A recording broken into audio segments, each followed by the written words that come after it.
दोस्तों, मैं आपका ऋषभ जैन अपने इस यूट्यूब चैनल में आपका स्वागत करता हूं। आई होप कि आप सभी कुशल मंगल होंगे। तो दोस्तों, जिन लोगों के पास गाड़ी या बाइक है, जब वे इंश्योरेंस कराने जाते होंगे गाड़ी या बाइक का अपनी, तो उनसे दो टर्म्स का आमतौर पर यूज़ होता है। तो उन्होंने दो टर्म ज़रूर सुनेंगे, आपको ओडी पॉलिसी करानी है या थर्ड पार्टी पॉलिसी करानी है। तो दोस्तों, आज हम इसी टॉपिक पे बात करने वाले हैं कि दोनों में क्या डिफरेंस है, दोनों पॉलिसी किस किस को कब कब लेनी चाहिए। तो यही सब टॉपिक्स आज हम कवर करेंगे इसमें। तो चलिए बिना देरी करते हुए स्टार्ट करते हैं। दोस्तों, पहले हम समझ लेते हैं कि ओडी पॉलिसी और थर्ड पार्टी पॉलिसी में डिफरेंस क्या है।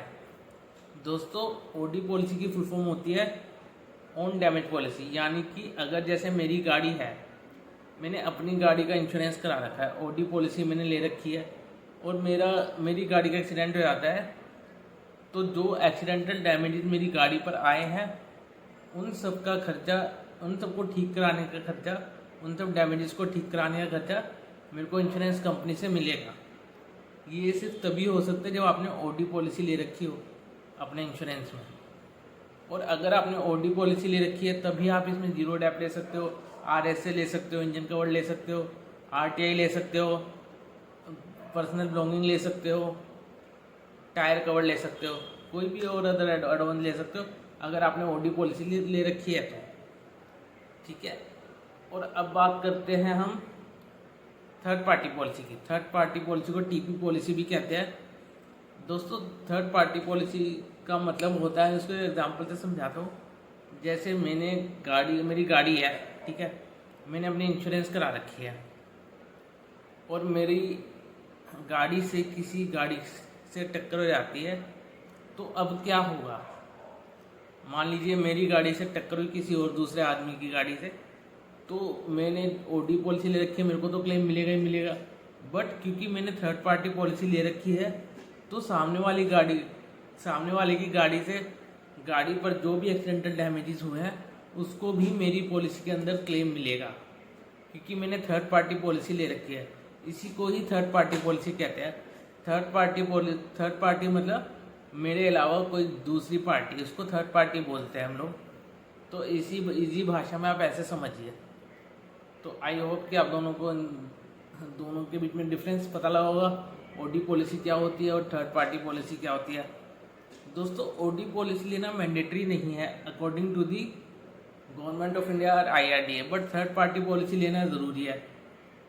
अगर आपने थर्ड पार्टी पॉलिसी नहीं ली तो आपका चालान भी हो सकता है। कई लोग इंश्योरेंस कराते हैं इसलिए चालान ना हो, उनको खासी नॉलेज भी नहीं होती ओडी पॉलिसी की और वे सोचते हैं कि खर्चा क्यों पालना, बट ये गलत चीज़ है। जब भी आप इंश्योरेंस ले तो ओडी पॉलिसी और थर्ड पार्टी पॉलिसी दोनों पॉलिसीज़ खरीदें, ताकि अगर कुछ ऐसी सिचुएशन आती भी है तो आप दोनों को क्लेम मिले, आप दोनों में से किसी की भी जेब से पैसा ना जाए उसको ठीक कराने में, डैमेजेस को। दोस्तों, एक और बहुत इंपॉर्टेंट चीज़ मैं आपको बताना चाहता हूँ ओडी पॉलिसी के बारे में।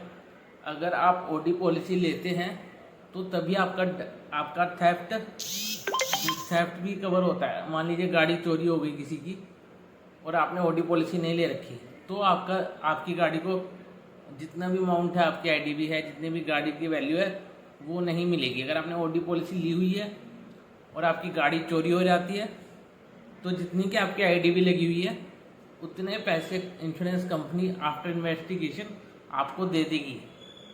तो ये भी बहुत बड़ा पॉइंट है आप लोगों के लिए समझने जैसा कि ओडी पॉलिसी की क्या इम्पोर्टेंस है। दोस्तों, अगला पॉइंट है जिसमें हम बात करेंगे कि multi year third party policy क्या होती है। दोस्तों, जो भी 2018 के बाद जो भी व्हीकल्स निकले हैं, शोरूम से निकल रहे हैं, उन सब का मल्टी ईयर थर्ड पार्टी होके आ रहा है। ठीक है दोस्तों, बट उनका ओडी पॉलिसी 1 साल का ही होता है। ओडी पॉलिसी हर साल रिन्यू करानी होती है और आपको थर्ड पार्टी पॉलिसी तब रिन्यू करानी जब वो ख़त्म होती है। पहले हम बात कर लेते हैं आपका टू व्हीलर के बारे में। अगर हम टू व्हीलर ले रहे हैं, नया टू व्हीलर ले रहे हैं, तो हमको 5 साल की थर्ड पार्टी पॉलिसी करके मिलती है और 1 साल की ऑन डैमेज पॉलिसी, यानी कि थर्ड पार्टी पॉलिसी आपको 5 साल के बाद रिन्यू करानी है और ओडी पॉलिसी 1 साल के बाद रिन्यू करानी है, मतलब हर साल ही रिन्यू होगी आपकी ओडी पॉलिसी। और यही बात करें अगर हम गाड़ियों के मामले में, 4 व्हीलर के मामले में, तो आपको 3 साल की थर्ड पार्टी होके मिलती है और ओन डेबिट पॉलिसी 1 साल की ही होके मिलेगी आपको। और ये चीज़ आपको बस थोड़े से टर्म्स का फर्क है कि उसमें 2 व्हीलर में 5 साल की आपको थर्ड पार्टी मिलती है ओके, अगर आप नया व्हीकल निकलवा रहे हो 2018 के बाद, और 4 व्हीलर का आपको 3 साल की थर्ड पार्टी होके मिलेगी अगर आप 2018 के बाद कोई नया व्हीकल ले रहे हो। बट ये चीज़ कमर्शियल व्हीकल में अप्लाई नहीं होती। कमर्शियल व्हीकल में आपको थर्ड पार्टी और ओडी पॉलिसी हर साल रिन्यू करानी पड़ती है। दोस्तों आखिरी चीज़ पे हम बात कर लेते हैं कि आपका थर्ड पार्टी में कितना अमाउंट होता है, कितने अमाउंट की कवरेज मिलती है। दोस्तों थर्ड पार्टी अगर आप लोगों ने लिया हुआ है तो उसमें आपको 7.5 लाख रुपए की कवरेज मिलती है, मतलब कि 7.5 लाख तक का क्लेम आपको मिलेगा। जैसे मैंने इंश्योरेंस करा रखी है अपनी गाड़ी की, मेरा किसी कार से एक्सीडेंट हो जाता है और जिस किसी से भी मेरा एक्सीडेंट होता है तो कंपनी उसको 7.5 लाख तक का डैमेज कवर करके देगी। अब इस थर्ड पार्टी में आपको उसकी एक्सीडेंटल डेथ भी हो सकती है, उसकी इंजरी भी हो सकती है, उसके एक्सीडेंटल डैमेजेस भी हो सकते हैं।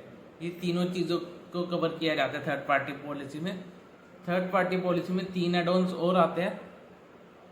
एक तो होता है पर्सनल एक्सीडेंट कवर, ठीक है। दूसरा होता है पे ड्राइवर कवर, तीसरा होता है पैसेंजर कवर। अब ये थर्ड पार्टी के सेक्शन में आते हैं, but these 3 add-ons belongs to the owner of the car.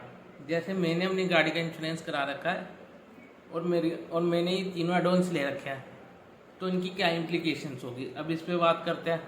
अगर आपने पर्सनल एक्सीडेंट कवर लिया है, ठीक है, और जिसके नाम पे गाड़ी है उसका एक्सीडेंटल डेथ या उसको परमानेंट या पार्शियल टोटल डिसेबिलिटी हो जाती है, तो उस केस में इंश्योरेंस कंपनी उसको 15 लाख तक का क्लेम सेटल करके देगी। और अगर आपने पे ड्राइवर कवर ले रखा है तो जो ड्राइवर आपने हायर किया हुआ होता है उसको कुछ इंजरी हो जाती है, उसकी एक्सीडेंटल डेथ हो जाती है, ठीक है, तो वो उसके अंडर कवर होंगी। ये 2 लाख तक का हम ले सकते हैं मैक्सिमम पे ड्राइवर कवर। अब बात करते हैं पैसेंजर कवर की। अगर जैसे मेरी गाड़ी है अर्टिगा, ठीक है, और मैंने अपनी गाड़ी के इंश्योरेंस में ये कवर ले रखा है पैसेंजर कवर, तो इसका क्या फ़ायदा होगा। मान लीजिए एक्सीडेंट में जो मेरे पीछे बैठे थे पैसेंजर्स वगैरह, अगर उनको भी कुछ इंजरी होती है या फिर उनकी डेथ हो जाती है, तो उस केस में भी जितने लाख का मैंने कवर लिया हुआ है उतने लाख तक का कंपनसेशन इंश्योरेंस कंपनी करके देगी। तो ये बहुत इम्पोर्टेंट चीज़ें थी आप लोगों के समझने के लिए, ताकि जब भी आप इंश्योरेंस कराएं तो इन चीज़ों का ध्यान रखें और इन एड-ऑन्स को ज़रूर लें। जो मैं बता रहा हूँ पैसेंजर कवर से आमतौर पर तब लिया जाता है जो कंपनी की गाड़ियाँ होती है, जैसे कैब होती है कंपनी की जो एम्प्लॉयज़ को लाने ले जाने का काम करती है, तो इन तरीके की सिचुएशंस में ज़्यादा ली जाती है पैसेंजर्स कवर। आई होप कि आप सबके सारे डाउट क्लियर हो गए होंगे, और मैं आशा करता हूं कि जब भी आप कोई इंश्योरेंस खरीदेंगे अपना व्हीकल इंश्योरेंस, तो आपको ये चीज़ बहुत काम में आएंगी जो मैंने बात बताया आपको सारी चीज़ें। तो इसी आशा के साथ मैं इस वीडियो को यहीं पे एंड करता हूं, और बहुत जल्द मिलेंगे एक नई वीडियो के साथ। तब तक के लिए नमस्कार, जय जिनेंद्र।